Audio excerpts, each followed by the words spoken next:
বাস্তবে এই সূর্যটা এখন কি পরিমাণ সুন্দর যে লাগতেছে। সূর্যর 3 ভাগের 2 ভাগ এক কালার, একদম টকটকা কমলা কালার, আর উপরের ভাগ একদম হলুদ। সূর্যের উপরে একটা গাছের পাতা হইয়া রয়েছে, আর আমার মোবাইলও দেওয়া যায় যেন একটা বাতি জ্বলিয়া রয়েছে, লাইট জ্বালায় রাখছে। আজকে নভেম্বর মাসের 11 তারিখ, সকাল এখন বাজে সকাল 6টা 27। এই যে সকালবেলার দৃশ্য।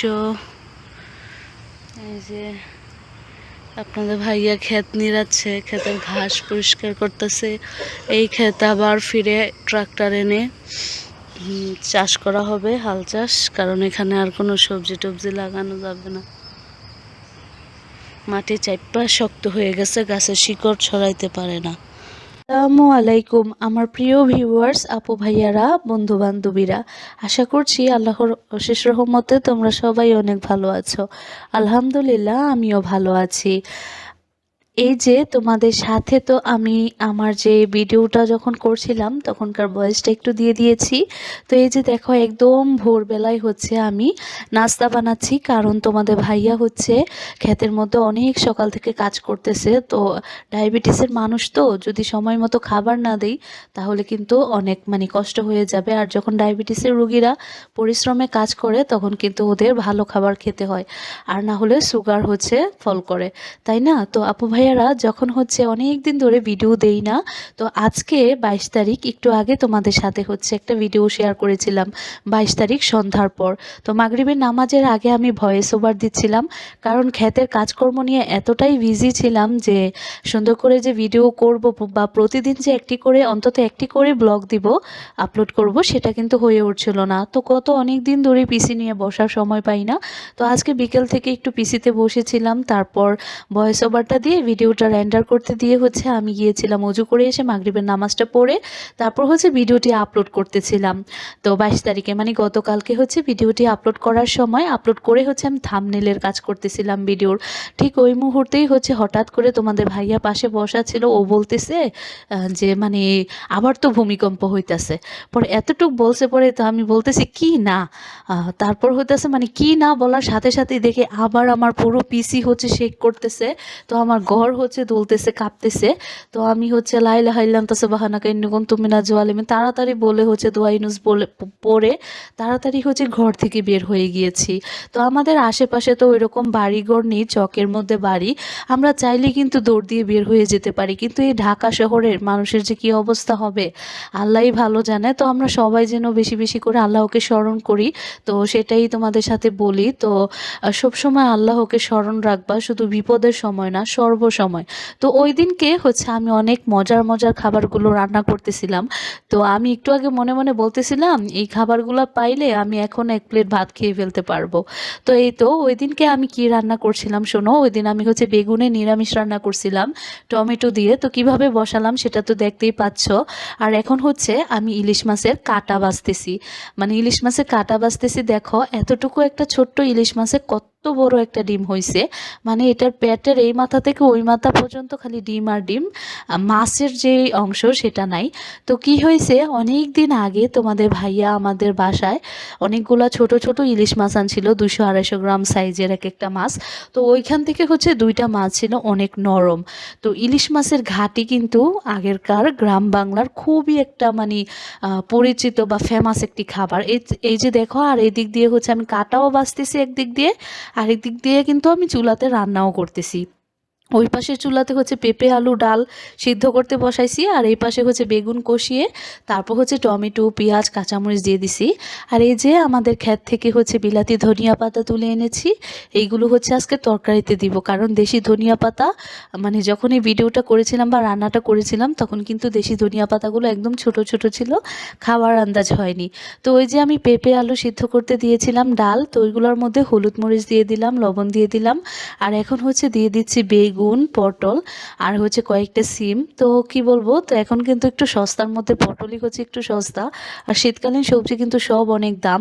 তো আমার প্রিয় ভিউয়ার্স আপু ভাইয়ারা, আমি বিশেষ করে আপুদের বলতেছি, তোমরা যারা হচ্ছে আমার ভিডিওটি দেখতেছো, একবার এরকম করে বেগুন দিয়ে টমেটো দিয়ে ধনিয়া পাতা দিয়ে একবার এরকম করে সুন্দর করে একটু বেগুন নিরামিষ রান্না করে খেয়ে দেখো যে কত এত মজা লাগে, মাছ মাংসের চাইতে বেশি মজা লাগে।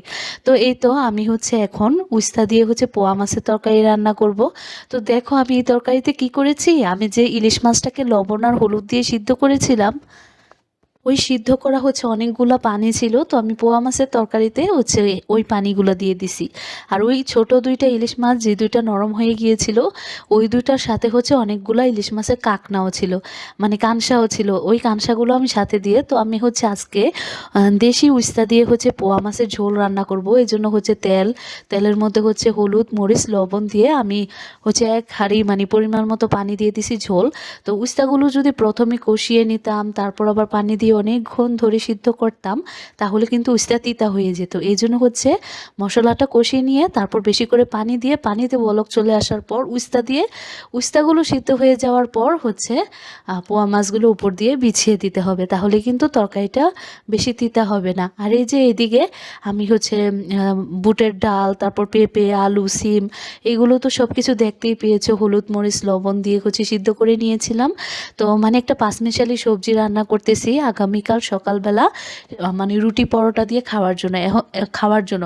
এখন যেহেতু প্রতিদিনই সকালবেলা তোমাদের ভাইয়ার সাথে ক্ষেতের মধ্যে কাজ করি, তো সকালে হচ্ছে আমি নাস্তা বানাতে পারি না বেশিরভাগ সময়, এই জন্য হচ্ছে মার হচ্ছে রুটি বানাতে, তারপর আবার এক্সট্রা করে ভাজি রান্না করতে কিন্তু অনেক বেশি সময় লেগে যায়, দেরি হয়ে যায়। তো এই জন্য আমি দুপুরবেলা রান্না করার সময় একটা করে সবজি রান্না করে রাখি, যাতে মায়ের কষ্ট না হয়। তো ওই যে ওই নরম ইলিশ মাছগুলো হলুদ লবণ দিয়ে সিদ্ধ করে রেখেছিলাম, তারপর হচ্ছে ওইগুলো কাটা বেছে নিলাম, আর এখন হচ্ছে সেই তরকারিটা বসিয়ে দিলাম। তো প্রথমে তেল, তারপর হচ্ছে পেঁয়াজ কুচি, বেশ অনেকটা পরিমাণে পেঁয়াজ কুচি দিয়ে দিয়েছি। হালকা করে পেঁয়াজটা ভেজে নিয়ে হলুদের গুঁড়া, মরিচের গুঁড়া, লবণ, জাস্ট এগুলাই। আলাদা করে কোনো রসুন বা আদা রসুন বাটা দিবে না ইলিশ মাছের ঘাটাতে বা ইলিশ মাছের তরকারিতে, কখনোই আদা রসুনের বাটা দিবে না, তাহলে হচ্ছে একটা মানে ইলিশ মাছের যে একটা সুন্দর ফ্লেভার ওইটা কিন্তু হারিয়ে যায়। তো আমি হচ্ছে অল্প করে লেবু পাতা দিয়ে দিলাম, তো কতগুলা কাঁচামরিচ দিয়ে দিছি দেখো। তো এত মজা হয়েছিল ইলিশ মাছের ঘাটি, এর আগে না আমি কখনো রান্না করি নাই, একদম ছোটোবেলায় খেয়েছিলাম, আমার দাদি রান্না করতো।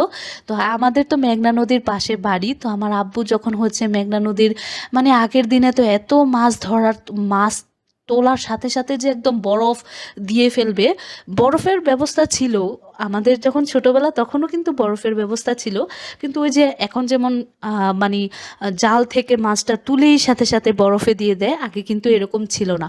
আর তাছাড়াও আমাদের গ্রামের স্থানীয় কিছু ছোট ছোট জেলে ছিল, মানে আমাদের পাশেই বাড়ি, একই গ্রামের বাসিন্দা, প্রতিবেশী আর কি।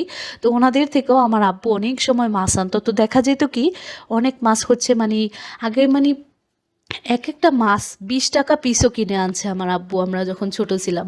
তখন হচ্ছে আমার বুবু এরকম করে লেবু পাতা দিয়ে, আমার দাদি আর কি, এরকম করে লেবু পাতা দিয়ে রান্না করতো, অসম্ভব মজা লাগতো খাইতে। তো ওইগুলা ছিল বড় বড় ইলিশ, আর বড় ইলিশের কাটা বাছতে কিন্তু সুবিধা। আর এরকম ফেউসার মতন পাতলা পাতলা মাছের মধ্যে এত কুঠি কুঠি কাটা হবে, তো এই কাটা বাছতে আমার 3 ঘন্টা সময় লাগছে। তো বেগুন নিরামিষ রান্না করছি, সবজি রান্না করছি, উস্তার তরকারি রান্না করছি, ভাত রান্না করছি, তারপর ভাত হয়ে ভাত ঠিকায় তুলে দিয়ে হচ্ছে তারও কতক্ষণ পর আমার ইলিশ মাছের কাটা বাছা হয়েছিল, আর তারপর হচ্ছে আমি ইলিশ মাছের ঘাটিটা রান্না করেছি। আর এই যে এদিকে দেখো, তারপরও হচ্ছে কিন্তু 2-1টা রয়ে গিয়েছে। তো আজকে আমি এই জীবনে প্রথম ইলিশ মাছের ঘাটিটা রান্না করলাম আমার দাদির স্টাইলে, আমার মায়ের কাছ থেকে ফোন করে জেনে নিয়েছিলাম তো বুবু কিভাবে রান্না করতো। আসলে বুবু যখন রান্না করতো তখন কিন্তু আমি রান্না বান্নার কিছুই বুঝতাম না, একদম ছোট্ট ছিলাম। তো এই তো কিন্তু খেয়েছি, সেই খাবারের স্বাদটা দাদির হাতের মুখে লেগে রয়েছে, তো সেটাই হচ্ছে সেইভাবেই আজকে রান্নাটা করেছি। তো আজকে কথা বলতে বলতে ভিডিওর একদম শেষ প্রান্তে চলে এসেছি আমার প্রিয় আপু ভাইয়ারা। তো তোমরা প্লিজ আমার চ্যানেলটি সাবস্ক্রাইব করে দিও যদি তোমাদের কাছে আমার ভিডিও, আমার কথা, আমার কোনো কাজ ভাল লাগে তাহলে, হ্যাঁ। আর আমি হচ্ছে এন্ড স্ক্রিনে হচ্ছে একটা লাইভের ভিডিও দিয়ে দিতেছি, চাইলে তোমরা লাইভটিও দেখো যদি তোমাদের ইচ্ছে হয়। টাটা, আল্লাহ হাফেজ, দেখা হবে, কথা হবে নতুন কোনো ব্লগে।